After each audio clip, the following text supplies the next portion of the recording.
आज भारत और नेदरलैंड भितर थिबा मैच रे वर्षा हब कि वर्षा हेले मैच रो फलाफल कौन हम चलन जानिबा संपूर्ण खबर यही वीडियो रे।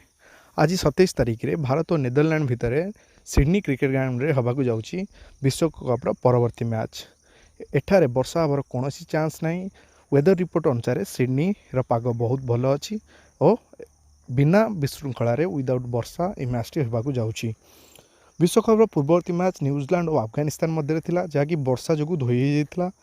यही मैच टी इजिली न्यूजीलैंड जीति पारि था और निज खातार 2 अंक जोड़ी पारि था, किंतु वर्षा जो एक पॉइंट उभय टीम को मिला जहाद्वारा न्यूजीलैंड उपर प्रेसर पड़ा जे से तार परवर्ती सबू मैच ताकू जितवा पड़ो ना से विश्वकप रु बाद पड़ो। तेणु वर्षा यही T20 वर्ल्ड कप रे बहुत बड़ फैक्टर रोची। तेणु भारत पर खुशी खबर जे आज वर्षा हबार कौन चान्स ना और ता पाखे बहुत बड़ चान्स अच्छी 2 पॉइंट निज खातार जोड़ापी।